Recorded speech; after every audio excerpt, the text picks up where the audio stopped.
All right, so we're here in the studio today and we're talking about voter registration. Are you registered to vote? Yeah, all right. Are you sure that you're registered to vote? We've got Davis Hammet from Loud Light here to talk a little bit about this registration process to make sure that you are ready when you hit the polls. Davis, how are you? I'm doing quite well. Thank you for having me. Good, good. Great to have you here. Thank you so much for being here. Now, we were talking a little bit a while ago about people going through the voter registration process in Kansas, and it may not be so cut and dry as people think it is, right? So we found a few people who might think they're registered and aren't. So tell us a little bit about this. All right, so generally whenever you go to register to vote, you just have the standard federal form and it just asks for your name, your address, some basic information, you pick a party, and then you're done. You drop it off your elections office or you mail it in and you would be finished. Well, recently, this was actually after the Voting Rights Act a couple years ago. Part of it was struck down, and that opened up states to add some additional procedures into the voting process or the voter registration process. And one of those is now actually once you complete that initial voter registration form in Kansas, you actually become a suspended voter. So from that, until you can prove your citizenship to the United States, you're not added to the voter rolls. And if you don't prove your citizenship within 90 days, you are completely deleted from the system as if you had never registered at all. So I know when I went to register to vote when I was 18, I filled out the piece of paper, I showed up to vote, I voted. Yeah. So what's the difference? I mean, why have we changed this here? What's going on?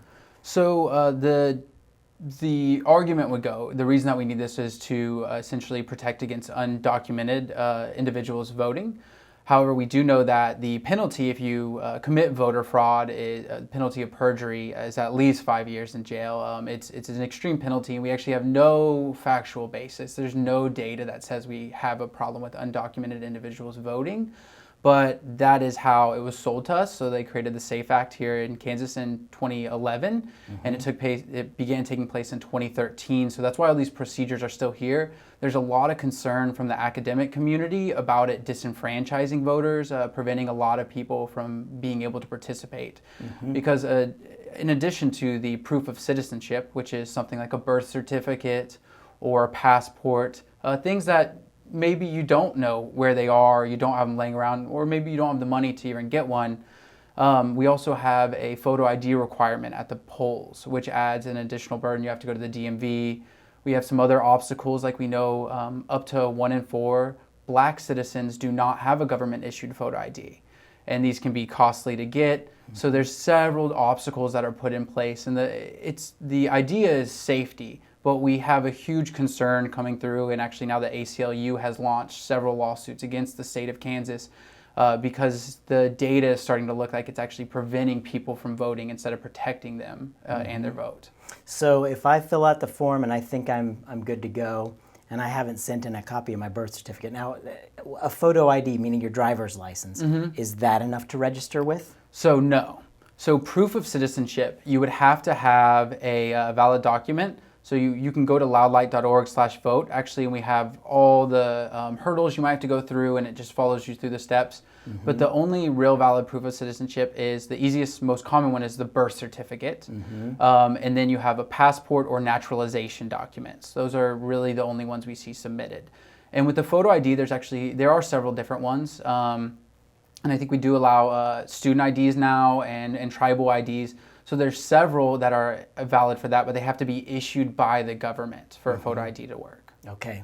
So if I just moved here from somewhere else and I went and got a new driver's license, it's issued by Kansas, and I register to vote and I have that driver's license, is that enough proof for the voter registration at that point? No, this is actually one of the ACLU lawsuits we see going on, is because whenever you're at the DMV to get a driver's license, you need a birth certificate, generally some kind of proof of citizenship. Right. And so individuals will go in to register and they have their birth certificate right there in front of the agent. And then the agent will ask, would you like to register to vote?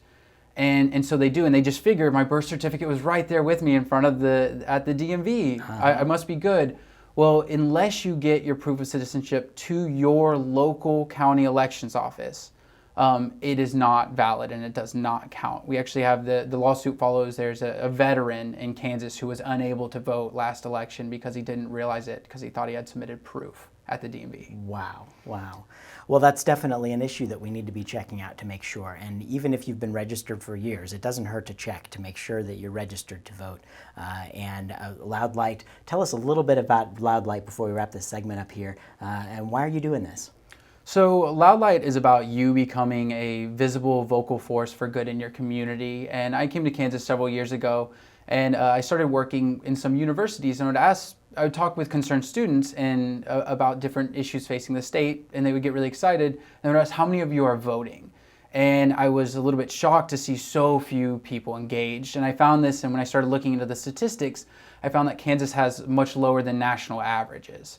And whenever we look at young voters, it's much, much lower. In the 2014 election, we only had about 14% of voter turnout for ages 18 to 25.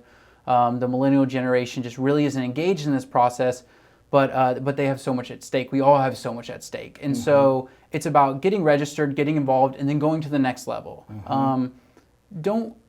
Don't just think about the presidency. Think about your governor. Think about your state senator, your state representative, your city council, your county commissioner, and know who they are. Know why you're voting for them, why you believe in them, but also make them know who you are. One of the problems we have is that a lot of the lobbyists and special interests and big money, they're always there talking to our legislators and our city council, but it's so rarely is it us as just average citizens and the daily struggles we go through talking to them about things. And so it's really important to make them know who you are. And do that by voting, but you need to check your voter registration status. So do it at loudlight.org/vote. It's shocking some of the obstacles that seem to be in the way here. Just make sure you're registered to vote. Thank you so much, Davis Hammet from Loud Light.